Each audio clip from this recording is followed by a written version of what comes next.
Good morning students.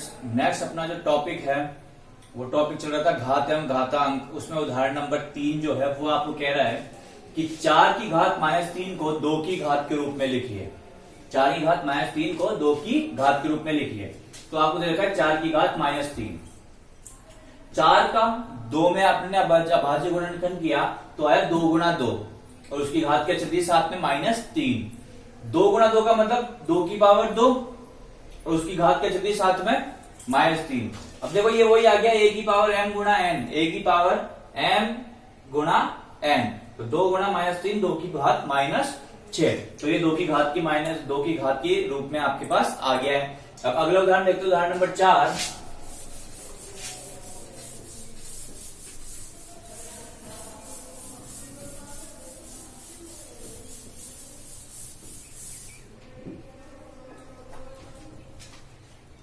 वो कह रहा है हल कीजिए तथा घातों के रूप में उत्तर लिखिए। हल कीजिए तथा घातों के रूप में उत्तर दीजिए।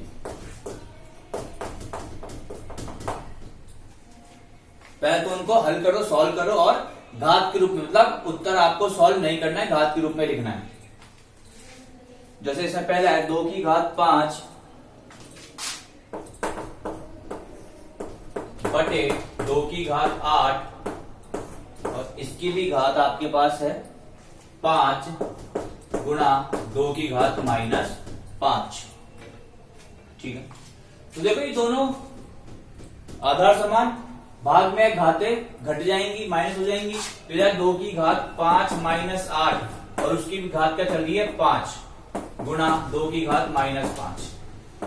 8 5 -8 हो गया -3 और उसकी भी घात क्या 5 गुणा 2 की घात -5। ये वही a की पावर m की पावर n, a की पावर m गुणा n यानी 2 की घात -3 गुणा 5, 2 की घात -15 गुणा 2 की घात -5। कितनी हो गई -15 और -5 माइनस का 20। तो यहां पे आ गया आपके पास 2 की घात -20 यानी कि 1 बटे 2 की घात 20 आपका उत्तर हो जाएगा। इसका केवल 2 की घात में छोड़ना है, घात के रूप में लिखना है, इसको सॉल्व नहीं करना है। अगला किया दूसरा इसी का ही।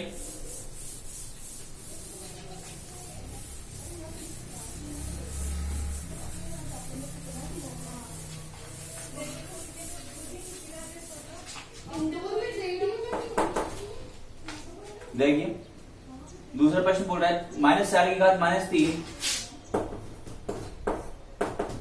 गुणा 5 की घात -3 गुणा -5 की घात -3।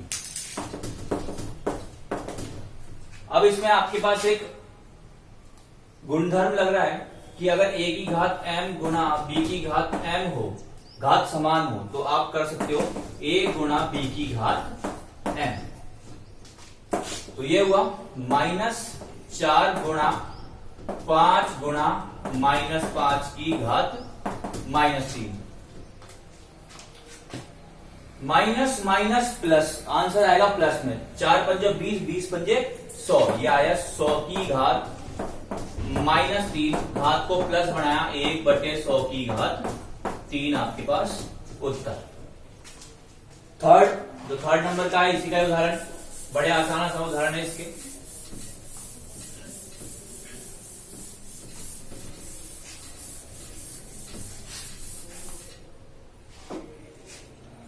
वो कह रहे हैं 1 बटा 8 गुणा 3 की घात -3।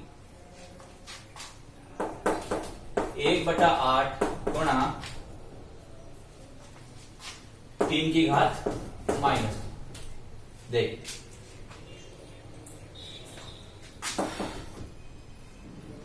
ये 3 की घात -3 है, इसको सबसे पहले प्लस बना लो तो ये हो जाएगा 1 बटा 8 गुणा 1 बटा 3 की घात 3। अब 1 बटा 3 की घात 3 का मतलब 1 बटा 8 गुणा 1 बटा 3 गुणा 3 गुणा 3। ठीक है। और इस 8 को आप लोग लिख सकते हो, चाहो तो इस तरह को ऐसे भी कर सकते हो कि इस 8 को लिख सकता हूं मैं 2 गुना 2 गुना 2, यानी 2 की घात 3, और ये हो जाएगा 3 की घात 3। फिर से वही आ गया, ये हो जाएगा 1/2 गुणा 1/3 की घात 3, क्योंकि दोनों की घात समान है तो आपके पास आ जाएगा 1/6 की घात 3 इसका उत्तर। ठीक है। अगर ये ऐसे भी आता है 1/6 की घात 3 तो भी ये सही है। ठीक है। इसी का आखिरी देखते हैं, चौथे नंबर का।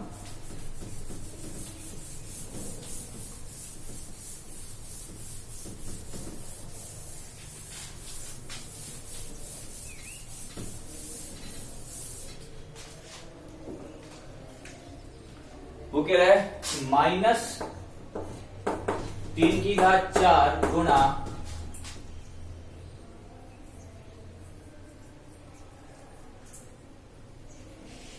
5/3 की घात 4। देखिए -3 की घात 4 का मतलब होता है -3 गुणा -3 गुणा -3 गुणा -3।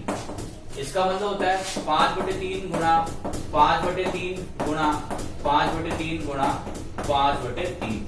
देखिए 1 2 3 4 4 बार माइनस है, minus minus plus, plus minus minus minus minus plus, यानी उत्तर प्लस में आएगा। ये गया, ये गया, ये गया, ये गया, उत्तर प्लस में आएगा, यानी 5 की घात कितनी बची आपके पास 4। ये इसका उत्तर है। तो ये बड़े आसान आसान प्रश्न है जो आप लोग हमेशा से करते हुए आए हो। अब एक आखिरी उदाहरण है इस प्रश्नावली का, उदाहरण नंबर 5। दो बाकी के तो पहले क्लास में हो गए थे अपने।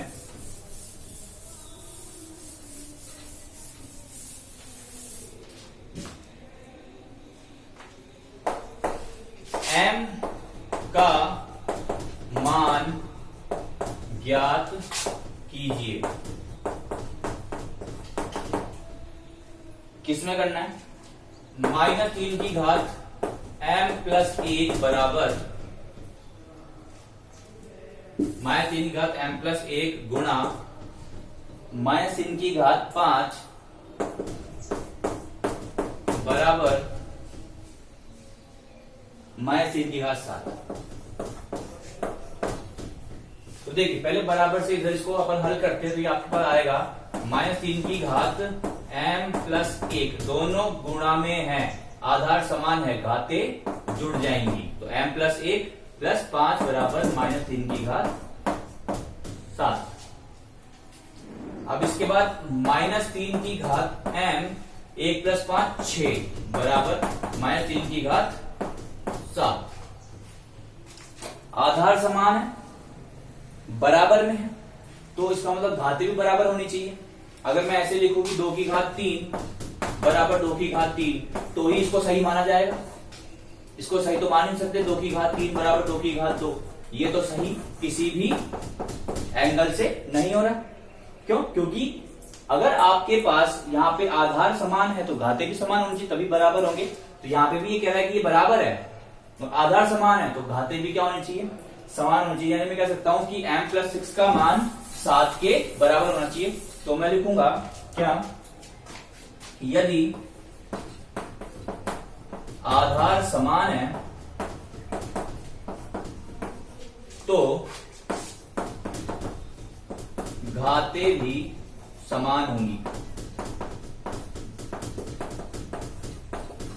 यानी कि m+6 का मान आएगा 7 के बराबर। तो m का मान आ जाएगा 7 उधर जाके 6 उधर जाके माइनस का, तो m का मान आपके पास आ जाएगा 1। तो इस तरह से आपको अपने प्रश्न हल करने हैं। बाकी अपन अगली क्लास में लेंगे। Thank you class.